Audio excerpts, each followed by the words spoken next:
हाँ।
हाथ दिखाओ।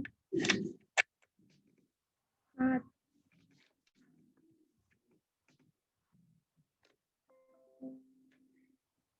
कुछ तो नहीं है।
हमको नहीं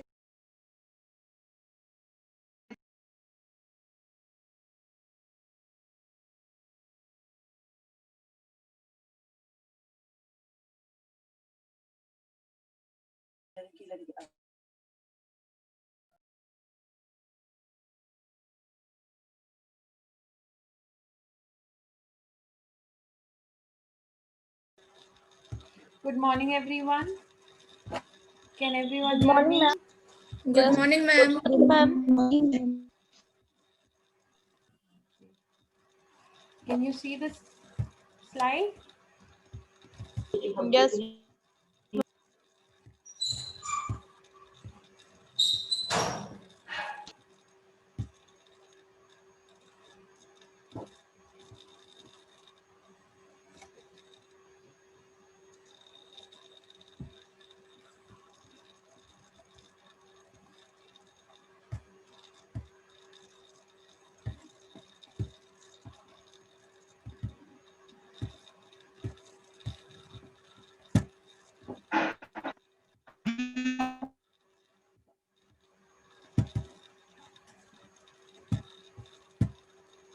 Okay, so let's begin. So, did you all go through what we studied yesterday?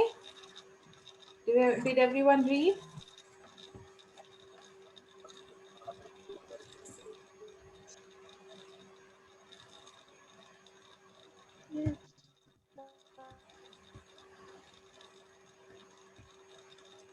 Yes or no? Yes, ma'am. That was a very slow yes. मतलब कि read नहीं किया है ना? You should read, okay? Because this subject is totally new for you all, and it will be very difficult if you do not revise once you've studied. Okay, so try to find out some time and read through whatever we study on that particular day. Okay.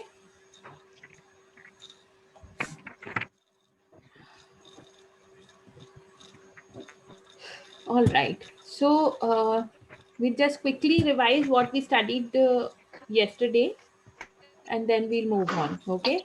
So yesterday we started Good with morning, ma'am. good morning. Yesterday we started with breach of contract. What is breach of contract? Does anybody want to tell in the class what is breach of contract? When the contract between two हमारा parties that when contract One by breaks one, between one by two one. parties. Pratibha When was contracts speaking. when one party refuses to perform the contract. Okay, any of the two parties that have entered into a contract say or disagree to perform the contract any further. Okay, so that is what breach of contract is. Okay, so we took the example. A and B were two parties. Both of them entered into a contract to sell 1000 shirts at the rate of 100 per shirt, okay, on 30th of November.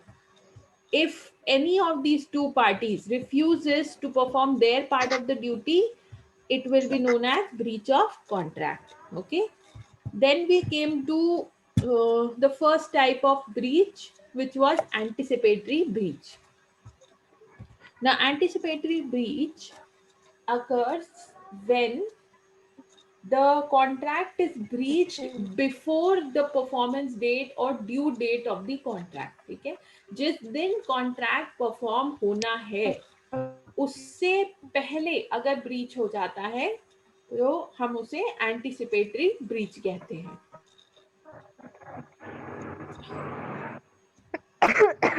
अब anticipatory breach दो तरह से हो सकता है. One is by express reputation and second is by implied reputation. मतलब या तो आप अपनी कंसेंट बोल के विड्रॉ करें कि मैं अब ये कॉन्ट्रैक्ट परफॉर्म नहीं करूंगा, या फिर आप अपने कुछ एक्शंस ऐसे परफॉर्म करें जिससे ये चीज इम्प्लाई हो जाए या क्लियर हो जाए कि अब वो कॉन्ट्रैक्ट आप परफॉर्म नहीं करोगे। ठीक है, तो हमने उसके लिए भी एग्जांपल्स लिए थे पीटर और जॉन वाले, कि पीटर ने जॉन के साथ कॉन्ट्रैक्ट किया था कि 10 जून को उसे गिटार सेल करेगा, बट 10 जून आने से पहले ही 7 जून को उसने ओलिवर को गिटार बेच दिया। तो उसके एक्शन से ऑब्वियसली जॉन को क्लियर हो जाएगा कि अब वो कॉन्ट्रैक्ट परफॉर्म नहीं कर पाएगा। ठीक है, तो ये हो गया इम्प्लाइड रेप्यूटेशन। और अगर वो बोल के बता दे कि मैं अब तुम्हें गिटार नहीं बेचूंगा, तो that will be express reputation. ठीक है, इतनी बात क्लियर है सबको? Yes, ma'am. चलिए आगे बढ़ते हैं। The damages, amount of damages. The damages available to the aggrieved party are the following. If the aggrieved party resigns means take back the contract when the breach occurs, the damage would be difference between the price on that date and the contract price. ठीक है, तो ये चीज मैंने आपको उस दिन example से एक्सप्लेन की थी कल, कि अगर कंसेंट वापस लिया है तो दो ऑप्शंस बचते हैं बी के पास। एक तो ऑप्शन ये है कि वो इमीडिएटली कॉन्ट्रैक्ट को टर्मिनेट कर दे, ठीक है, और दूसरा ऑप्शन क्या है कि we can keep the contract alive until the date of performance of the contract. अब इस पर्टिकुलर एग्जांपल में परफॉर्मेंस ऑफ द कॉन्ट्रैक्ट की डेट क्या है, 30 नवंबर। ओके, अब इन दोनों केसेस में डैमेजेस क्लेम कर सकता है बी, ठीक है, बट किस कंडीशन में? अगर वो इमीडिएटली कॉन्ट्रैक्ट को टर्मिनेट कर दे, तो उस दिन, जिस दिन उसने कॉन्ट्रैक्ट टर्मिनेट किया है, उस दिन जो भी प्राइस होगा प्रोडक्ट का मार्केट में, वो प्राइस और कॉन्ट्रैक्ट प्राइस के डिफरेंस का अमाउंट पे किया जाएगा एज डैमेजेस। ठीक है, तो इस हमने एग्जाम्पल में लिया है कि उस दिन क्या प्राइस था, 125 रुपीज पर यूनिट, और कॉन्ट्रैक्ट प्राइस क्या था, 100 रुपीज पर यूनिट। दोनों का डिफरेंस क्या हुआ, 25। तो 25 रुपीज फॉर 1000 यूनिट्स बी को मिलेगा फ्रॉम ए। ठीक है, ये हुआ हमारा फर्स्ट ऑप्शन जो बी के पास है जब ब्रीच अकर हुआ है। सेकेंड ऑप्शन में बी के पास ये चांस है कि वो कॉन्ट्रैक्ट को अलाइव रख सकता है, उसको टर्मिनेट ना करे। ठीक है, बट उसमें दो कंडीशंस हो सकती हैं, या तो प्राइस बढ़ सकता है, जैसे 100 रुपीज पे कॉन्ट्रैक्ट हुआ था, तो पॉसिबिलिटी ये है कि जिस दिन ब्रीच हुआ है उस दिन से 30 नवंबर तक उन दोनों डेट्स के बीच में प्राइस ऑफ दैट गुड बढ़ सकता है या फिर कम हो सकता है ना, दोनों पॉसिबिलिटीज हैं। प्राइस तो अनस्टेबल रहता है, तो अगर बढ़ जाता है, फर्स्ट केस क्या है, अगर 30 नवंबर तक प्राइस बढ़ जाता है, 100 से 140 हो जाता है, तो बी को डैमेजेस मिल जाएंगे, जो डिफरेंस है उस रेट पर 1000 यूनिट्स के हिसाब से 40 रुपीज पर यूनिट उसको पे किया जाएगा। बट इन केस अगर प्रोडक्ट का प्राइस कम हो जाता है, मान लो उसने कॉन्ट्रैक्ट कितने पे किया था, 100 रुपीज पे, पर मार्केट में प्राइस हो गया 80 रुपीज पर यूनिट, इस कंडीशन में बी को नुकसान हो जाएगा। क्यों? क्योंकि बी को एज पर कॉन्ट्रैक्ट उसी प्राइस पे गुड्स खरीदने पड़ेंगे जो प्राइस कॉन्ट्रैक्ट में मेंशन थी, मतलब 100 रुपीज पे। ठीक है, तो 20 रुपीज का उसको नुकसान हो जाएगा। अगर बी ऐसा नहीं करता है, मतलब मान लो कि प्राइस कम हो गया और बी को ये चीज रियलाइज हुई कि मैं तो अभी करेंटली मार्केट से 80 रुपीज पर यूनिट में ये प्रोडक्ट खरीद सकता हूँ, बट मुझे कॉन्ट्रैक्ट में तो 100 रुपीज पे मिल रहा है, और बी बोल दे कि अब मुझे आपसे ये प्रोडक्ट नहीं चाहिए, इन दैट केस बी ने ब्रीच किया है कॉन्ट्रैक्ट, तो फिर बी को पैसे पे करने पड़ेंगे ए के लिए। क्या, किस डिफरेंस पे?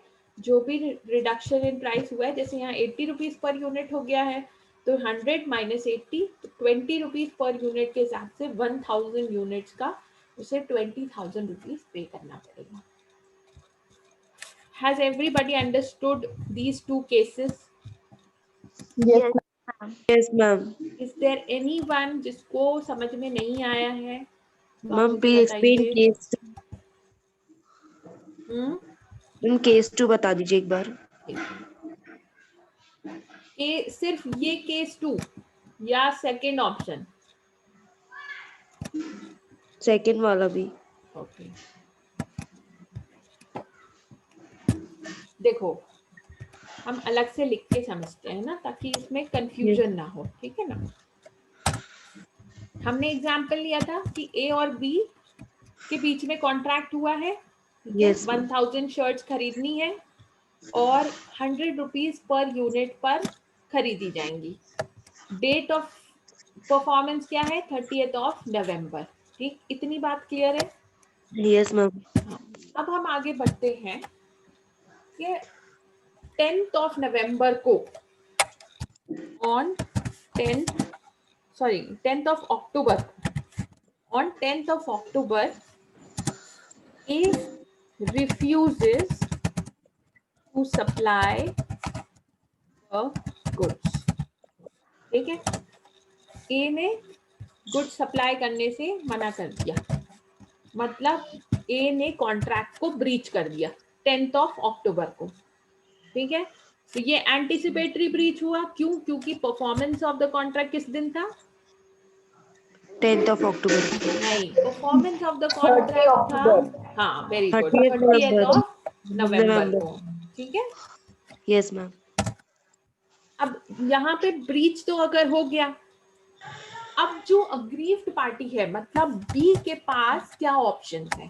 बी के पास 2 ऑप्शंस हैं। ठीक है, Yes, ma'am। फर्स्ट ऑप्शन ये हुआ कि he can terminate the contract immediately.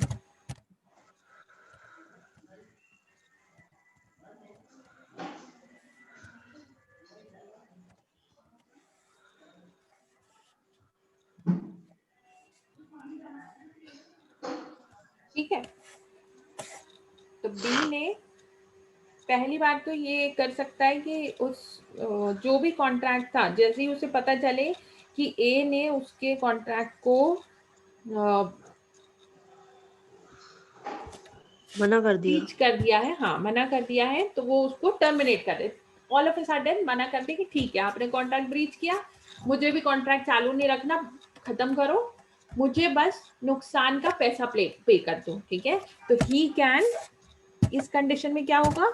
He can claim damages. Damages क्या रेट पे क्लेम करेगा? Rate of claim of damages होगा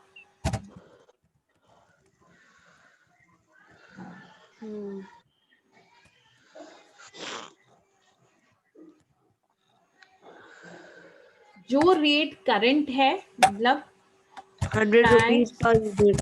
हाँ, price on 10th October minus price in the contract. ठीक है, ये हमारा रेट रहेगा।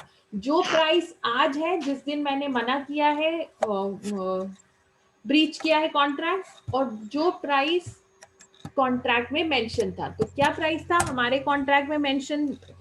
100 रुपीज था। Yes, और ma'am। करेंटली हम मान लेते हैं 125 या मान लो 130 रुपीज।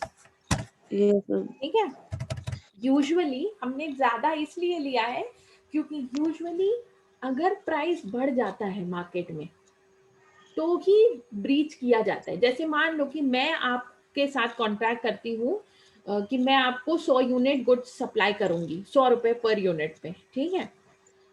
अब बीच कॉन्ट्रैक्ट में मतलब कॉन्ट्रैक्ट जब परफॉर्म होना है उससे पहले ही मार्केट में रेट 100 से 130 हो जाता है, तो मुझे ये फील होगा ना कि मैं नुकसान पे अपना प्रोडक्ट सेल कर रही हूँ। मार्केट में अगर वही प्रोडक्ट बेचूंगी तो मुझे फायदा मिलेगा, राइट। तो मैं क्या करती हूँ, मैं मना कर देती हूँ कि मुझे आप कॉन्ट्रैक्ट में आपको सप्लाई करना ही नहीं है कुछ क्योंकि मुझे नुकसान हो रहा है, ठीक है। तो हमने किया माइनस, कितना बचा, 30 रुपीज। यस 30 इस रेट पर कितने यूनिट सप्लाई होने वाले थे, 1000 है ना, 1000 यूनिट्स। 1000 यूनिट्स के हिसाब से 30,000 रुपीज उसको डैमेजेस मिलेंगे, ठीक है। Yes ma'am. ये मेरा फर्स्ट ऑप्शन है, ठीक है ना, ऑप्शन। फर्स्ट। अब हम आते हैं सेकेंड ऑप्शन पे।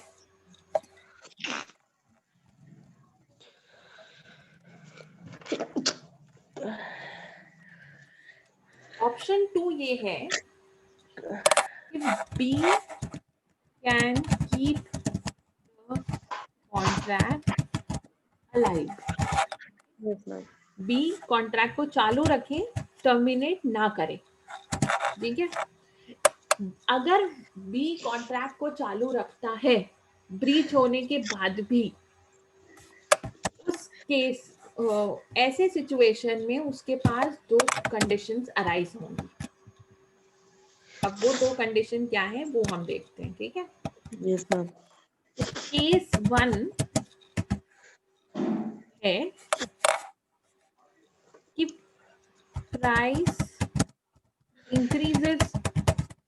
फर्स्ट केस ये हो जाता है कि या तो प्राइस Yes, बढ़ ma'am. गया, ठीक, जैसे कि यहाँ पे बढ़ा है जब हमने इमीडिएटली डैमेजेस क्लेम किया था। हाँ, जैसे ही हमने 130 इमीडिएटली कॉन्ट्रैक्ट डिसकंटिन्यू कर दिया था उस टाइम पे रेट बढ़ गया था, उसी तरह यहाँ पे रेट बढ़ जाए, मान लो 140 रुपीज हो जाए, ठीक। Yes ma'am. तो यहाँ बिल्कुल सिमिलर सिचुएशन क्रिएट होगी, यहाँ पर भी मुझे उसी हिसाब से डैमेजेस मिल जाएंगे।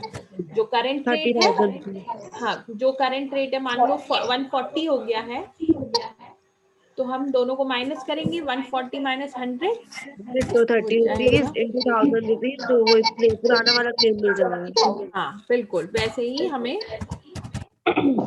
डैमेजेस मिल जाएंगे, ठीक। Yes ma'am. केस 2 जब हम बात करते हैं तो जब क्या प्राइस हो रहा है, डिक्रीज होती है, हाँ द प्राइस इंक्रीजेस, 130 से 120 हो गया। नहीं जो कॉन्ट्रैक्ट प्राइस था उससे कम हो जाए। कॉन्ट्रैक्ट प्राइस क्या था, 100 रुपीज, 80 minus 100. हाँ 80 मान लो, 90 मान लो, 70 मान लो, चलो हम 70 मान लेते हैं, ठीक है। हम Yes, मान ma'am. लेते हैं कि 70 रुपीज पर यूनिट का रेट हो गया, ठीक है। अब Yes, इस ma'am. सिचुएशन में तो बी को क्या फील होगा कि भाई मेरा तो नुकसान हो जाएगा, क्योंकि अब बी को 100 रुपीज पर ही गुड्स खरीदने पड़ेंगे, चाहे 70 हो जाए चाहे 1 रुपए पर यूनिट हो जाए, यस मैम। ठीक है ना। Yes ma'am. Yes, ma'am. तो अगर 70 रुपीज हो गया है रेट, तब भी बी को क्या करना पड़ेगा, 100 रुपए पे ही खरीदना पड़ेगा। तो बी को फील होगा कि मुझे मार्केट से तो 70 रुपए में मिल रहा है, तो मैं 100 रुपए में क्यों खरीदूं। ऐसे सिचुएशन में बी के पास भी दो ऑप्शंस हैं। पहला तो ये कि वो 100 रुपीज पे खरीद ले और 30 रुपए का नुकसान झेल ले, ठीक है ना। बट अगर इस सिचुएशन में बी मना कर देता है ना, नुकसान बढ़ने की। हाँ मतलब वो 100 रुपए पे खरीदने से मना कर देता है। If B refuses to buy at contract price which is higher than the market price, Yes, ma'am. then B has breached the contract. ठीक है, तो B ने अब क्या किया, अब B की तरफ से ब्रीच हो गया. ठीक है, तो इस सिचुएशन में अब B जो है वो ब्रीच करने वाली पार्टी हो गई और A जो है वो अग्रीव्ड पार्टी होगी. तो B will have to pay damages A. ठीक है, वो भी बिल्कुल इसी तरह से होगा जैसे पहले हमने डैमेजेस कैलकुलेट किए डिफरेंस पे. 140 into 30 into 1000. Yes, 30 into 1000. 100 rupees contract price था माइनस 70 रुपीज 70. जो करंट प्राइस था, हमने एग्जांपल लिया which will be 30. 30 into Into 1000. 1000. Yes, 30 into 30,000. 1000 units, it will be 30,000 rupees that B will have to pay to Pay. A. ठीक है, Yes, अब समझ में आया. Yes, ma'am. Yes, ma'am. Good, ये हो गए हमारे. हाँ जी मैम, जब वो गुड्स की प्राइस इंक्रीज होगी तो भी वो कॉन्ट्रैक्ट रेट में ही खरीदेगा. हाँ, प्राइस इंक्रीज होगी तो बी को डैमेजेस मिल जाएंगे.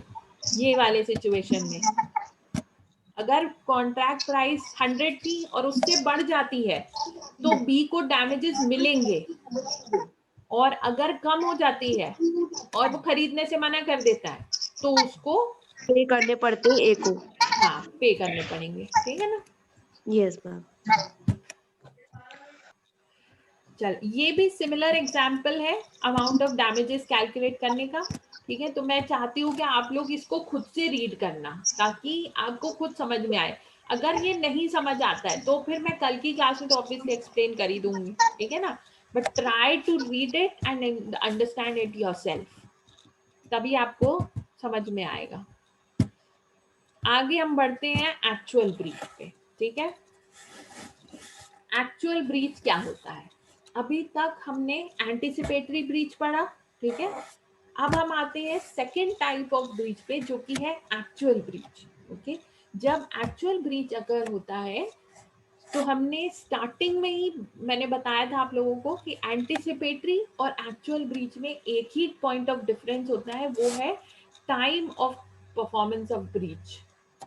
अगर कॉन्ट्रैक्ट डेट से पहले ब्रीच हो रहा है तो एंटिसिपेटरी ब्रीच है, और जिस दिन कॉन्ट्रैक्ट परफॉर्म होना है या जिस टाइम कॉन्ट्रैक्ट परफॉर्म होना है अगर उस टाइम पे ब्रीच हो रहा है तो उसे हम एक्चुअल ब्रीच कहते हैं. ठीक है, सबने अटेंडेंस लिख दी है अपनी. Yes, ma'am. Yes, ma'am.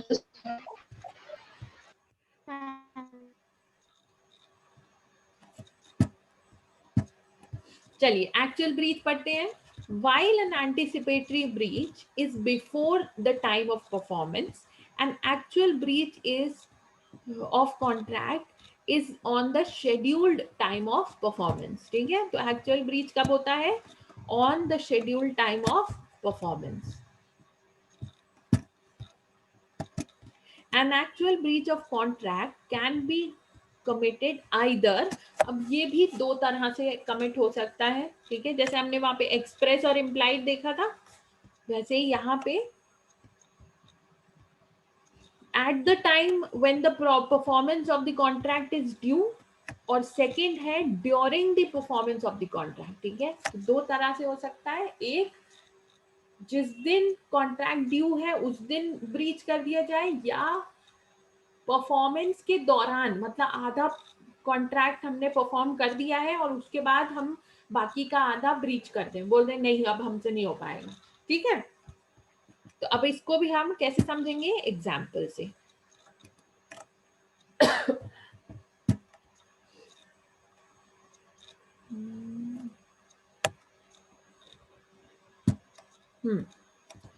चलिए यहाँ देखते हैं. तो actual breach of contract is when one of the parties does not perform on the due date of the performance or while the performance takes place. On the due date पहले हम समझने की कोशिश करते हैं कि क्या होता है। अगर मैं बोल रही हूँ एक्चुअल ब्रीच ऑफ कॉन्ट्रैक्ट हो रहा है on the due date of performance, तो उसका क्या मतलब होता है?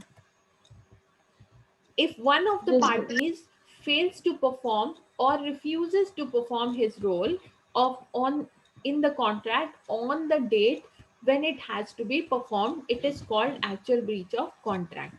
अब illustration देखते हैं. Example: Sanjay promised to sell 1000 ball pens for ₹5 each and to deliver it to Inder in 2 installments on 11th and on 14th of August 2008. On 11th August, Sanjay failed to deliver the goods. This is an actual breach of performance on due date. ठीक है, तो example में क्या है, संजय ने बोला कि वो 1000 बॉल पेन्स बना के देगा इंदर को, ठीक है, बट पूरे 1000 एक बार में डिलीवर नहीं करेगा, वो आधे डिलीवर करेगा 11th को और बाकी के आधे 14th को, ठीक है। अब जब 11th ऑफ अगस्त आई और डिलीवर करने का टाइम आया तो संजय डिलीवर नहीं कर पाया, ठीक है, संजय ने गुड्स डिलीवर नहीं किए, कुछ भी रीजन हो सकता है, तो उसने गुड्स डिलीवर नहीं किए, तो क्या हुआ, जिस दिन कॉन्ट्रैक्ट परफॉर्म होना था 11th ऑफ अगस्त को, उसी दिन उसने ब्रीच कर दिया, तो on the due date of performance actual breach of contract has occurred. Understood? Is there any confusion? No, ma'am. Moving on. Now, जब हम बात करते हैं कि while the performance takes place, अभी हमने on the due date देखा, अब हम देखेंगे during the performance कैसे breach होता है। दूसरा एग्जाम्पल लेते हैं, अभी agreed to sell 80 computers to Ravi, ठीक है, अभी ने रवि को 80 कंप्यूटर बेचने का कॉन्ट्रैक्ट किया for 25,000 rupees each. He promised to supply 40 computers on each of the following dates. ठीक है, तो आधे आधे दोनों दिन सप्लाई करेगा, कौन से दिन, 40 कंप्यूटर 17th को सप्लाई करेगा और बाकी के 40 21st of August को, okay. As per the agreement, he delivered 40 computers on the 17th. तो 17 और 21 दो दिन परफॉर्म करना था उसे, 17 तारीख को उसने 40 computers as per contract deliver कर दिए, okay, but he stated that he would not be able to supply the rest of the computers. This is an actual breach of contract during the course of performance of the contract. ठीक है, तो आधे तो उसने deliver कर दिए और बाकी के आधे जो 21st को डिलीवर होने थे वो उसने बोला कि अब मैं डिलीवर नहीं कर पाऊंगा. So this will be a condition of actual breach of contract, but during the performance of the contract, while the performance takes place. Is that clear to everybody? Yes, ma'am. Yes, ma'am. Yes, ma'am. चलिए, तो actual और anticipatory breach हमने cover करा है ये, ठीक है. अब हम कॉन्सिक्वेंसेस ऑफ एक्चुअल ब्रीच देखते हैं. आई विल आस्क अगेन, क्या कोई भी ऐसा है जिसको अभी भी समझ में नहीं आया है? No, ma'am. No, ma'am. ठीक है, जो जिन लोगों को कल समझ नहीं आया था, आर दे क्लियर? उनको समझ आ Yes, रहा है? ma'am. Yes, ma'am. Yes, ma'am. धीरे धीरे you have to get used to this subject, ठीक है. ये इस तरह के लीगल कॉन्ट्रैक्ट्स, इस तरह की बातें आपको अभी तक स्कूल में नहीं पढ़ाई गई हैं, ठीक है ना. तो it will be something new and it can cause some trouble while understanding, but slowly and steadily आप उस चीज को करने लग जाएंगे, ठीक है. चलो, कॉन्सिक्वेंसेस ऑफ एक्चुअल ब्रीच देखते हैं. अब एक्चुअल ब्रीच तो अगर हो गया, अब उसके असर क्या होंगे या उसका कॉन्सिक्वेंस क्या होगा, ठीक है, उसका रिजल्ट क्या हो सकता है. So as per section 55 of the Indian Contract Act, I think 1872 apply होती है यहाँ पे आप लोगों को. states that where there is a fixed time for performance of the contract and a breach of contract occurs, the contract is voidable. Voidable मतलब तोड़ा जा सकता है, खत्म किया जा सकता है, can be terminated at option of the promisee. ठीक है, promisee कौन था? जैसे हमने स्टार्टिंग में बात की थी जब ए और बी का एग्जाम्पल लिया था, तो एक फर्स्ट पार्टी जो गुड्स डिलीवर करने वाला है वो प्रोमिसर होता है, और जिसको गुड्स डिलीवर होने वाले हैं वो प्रोमिसी होता है. ठीक है, तो प्रोमिसी चाहे तो कॉन्ट्रैक्ट को खत्म कर सकता है अगर ब्रीच हो रहा है, बट किस केस में? जहां पर फिक्स टाइम मेंशन हो. तो हमने जो एग्जांपल लिया था उसमें फिक्स टाइम मेंशन किया था, राइट? हमने ये fix time 30th of November date ली थी हमने. अब further, the promisee is also entitled to claim compensation for losses in case of non-performance of the agreement at the specified time. ठीक है, तो इस केस में भी क्या हो सकता है कि अगर जो टाइम मेंशन था या जो डेट ऑफ परफॉर्मेंस मेंशन थी कॉन्ट्रैक्ट में, उस दिन अगर कॉन्ट्रैक्ट परफॉर्म नहीं हो रहा है, दैट मीन्स के जो प्रोमिसी है जिसके लिए सर्विसेज या गुड्स प्रोवाइड किए जाने वाले हैं, that person can claim damages and and the contract. If a fixed time is not specified for the performance of the contract, it is not voidable at the option of promisee. तो promisee अगर contract में fixed time mention नहीं है, जैसे अभी तक हमने जितने भी एग्जांपल देखे सब में हमने डेट मेंशन करी हुई है, तो अगर डेट मेंशन नहीं है तो कॉन्ट्रैक्ट को टर्मिनेट नहीं किया जा सकता by the promisee. However the promisee is entitled to claim compensation for the loss. ठीक है, तो वो कॉन्ट्रैक्ट टर्मिनेट तो नहीं कर सकता, क्यों? क्योंकि उसमें कोई एंड डेट ही नहीं है, but he can claim compensation for the same. ठीक है, however, if the performance of a party to the agreement is accepted beyond the specified date, then the promisee cannot get any compensation. तो अब हम इसको छोटे से example से समझते हैं कि कैसे ये दोनों सिचुएशन काम करती है. ओके, एग्जाम्पल क्या है? दिल्ली दरबार in the Habitat Center, this is a hotel or restaurant, we can say, entered into a contract with Manjiri. ठीक है, तो मंजरी इज अ गर्ल जिसके साथ दिल्ली दरबार ने कॉन्ट्रैक्ट किया that she would sing every evening for 3 hours from 8 to 11 o'clock for 1 month. ठीक है, तो कॉन्ट्रैक्ट क्या हुआ? मंजरी दिल्ली दरबार में हर शाम को गाना गाएगी 8 o'clock to 11 o'clock, 1 महीने के लिए. Manjari is promised 3,000 rupees per evening for her performance. Okay. Manjari works for 2 weeks and then absents herself for the whole of next week. What are the options available with the Habitat Center? तो मंजरी ने क्या किया? 1 महीने का contract था, but वो सिर्फ 2 हफ्ते आई और फिर छुट्टी मार दी, पूरी 1 हफ्ते के लिए गायब हो गई. ओके, अब हैबिटेट सेंटर तो प्रोमिसी था और प्रोमिसर कौन थी? मंजरी थी, क्योंकि मंजरी को एक्ट परफॉर्म करना था, इसलिए मंजरी क्या हुई? प्रोमिसर हुई.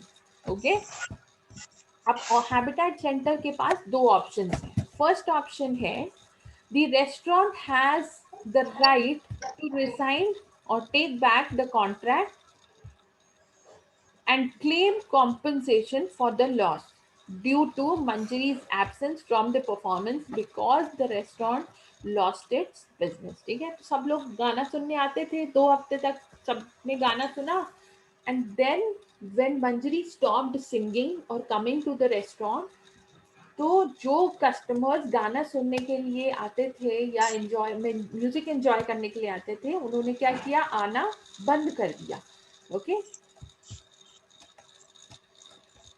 तो इस सिचुएशन में रेस्टोरेंट ने क्या किया, मंजरी का कॉन्ट्रैक्ट भी कैंसिल कर दिया, प्लस उससे डैमेजेस भी क्लेम किए, ठीक है, कि आपने जो छुट्टी मारी उससे मेरा जो नुकसान हुआ है वो आपको भरना पड़ेगा। सेकंड ऑप्शन ये है कि the restaurant has the option to allow Manjari to come and sing after 1 week and claim compensation from her for the losses suffered by them by giving a notice to Manjari for their intentions to claim the damages from her। ठीक है, तो दूसरा option क्या है कि वो contract terminate ना करें, मंजरी को गाना गाने दें, जब वो 1 हफ्ते की छुट्टी के बाद वापस आती हैं, बट उनसे डैमेजेस क्लेम करके, ये उनके पास ऑप्शन है। ठीक है, समझ में आया कि एक्चुअल कॉन्ट्रैक्ट के ब्रीच के कॉन्सिक्वेंसेस क्या क्या हो सकते हैं? Yes, ma'am. ठीक है, so we'll stop here today. Okay, I want everyone to read all the slides that I have mentioned before. We are right now on the 15th slide, तो 15th slide तक सब लोग read करेंगे, ठीक है, and then tomorrow कुछ भी doubt होता है तो आप लोग मार्क करके लिख के रखिए और कल मुझसे पूछिए, ठीक है। ऑल्सो प्लीज मेक नोट्स, जैसे जैसे मैंने एक्सप्लेन किया है with the help of examples, आप लोग सब लोग ये एग्जाम्पल्स को अपने वर्ड्स में एक्सप्लेन करके लिख लीजिए, ठीक है, so that you do not forget. Okay, so you, that ma'am. will Have be a all good for day. today. Thank you. Thank you, ma'am. Okay, ma'am. Thank you. Have a nice day, ma'am. Nice to meet Thank you, you. ma'am. Have a nice day, ma'am. Thank you, ma'am.